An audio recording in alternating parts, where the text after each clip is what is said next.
We begin with that devastating story from Sri Lanka. More than 200 people have been killed and hundreds of others have been wounded in a series of 8 separate explosions.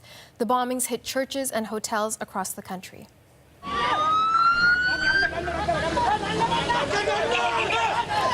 7 people have been arrested in connection with the blasts. The government has shut down most social media and a national curfew has been imposed. For more on how people in Sri Lanka are doing, we reached Arjuna Ranawana. He's an editor with thepublicnext.com in the capital, Colombo. As a community, the Christian community and the rest of the country are in shock because there's a horror at the kind of attacks that have taken place.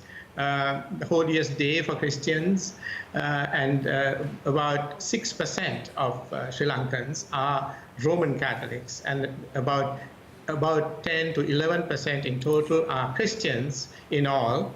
So the 2 Roman Catholic churches that were attacked were very famous ones. The first is St. Anthony's at Kochikade in Colombo, which is revered by people of all religions. People who are not Christians, who are non-Catholics, come there to worship, and it is so well known, and that was the first target. The other one was in close to Negombo, which is a sort of 90% Catholic area in Sri Lanka.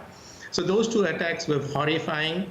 The third attack on a Christian church was in Batikalo on the eastern coast, which was on an evangelical church, the Church of Zion. And those three attacks on Easter Sunday morning was really horrific, and people have not suffered like that. The other attacks on 3 5-star hotels in Colombo, was supposedly the safest area of the country, were at the breakfasts, the traditional Easter Sunday breakfast that people have after they finish the vigil, as many Christians would know. And those 3 attacks also claimed many lives. For the total, 450 injured, 207 dead is really horrific, brings back memories of the war, of the 30-year war that Sri Lanka fought, and that war ended 10 years ago. So people are remembering those things and remembering the tensions, the fear that they had, and that is really upsetting for all Sri Lankans. That was Arjuna Ranawana. He's an editor for republicnext.com. He was in Colombo. And as we mentioned, the Sri Lankan government is taking some extraordinary measures to control the situation, among them shutting down many social media platforms. For more on what this could mean for the investigation, we reached Sajan Gohel in London. He is the International Security Director at the Asia Pacific Foundation.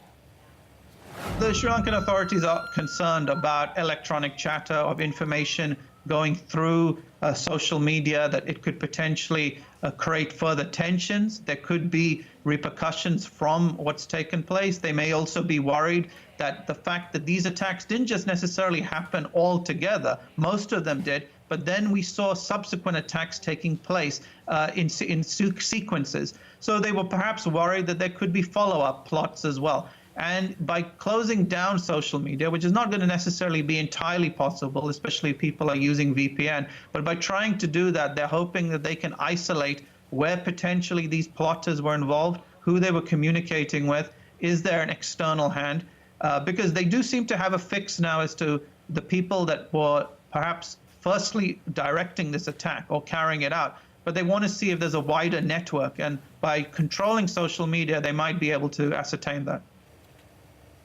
That was Sajan Gohel. He is the International Security Director at the Asia Pacific Foundation. We reached him in London. And Prime Minister Justin Trudeau has responded to the attacks. In a tweet, he calls the news absolutely horrific, saying Canada strongly condemns the heinous attacks on Christians and churches and hotels. He says the hearts and thoughts of Canadians are with the victims, as well as their families and loved ones.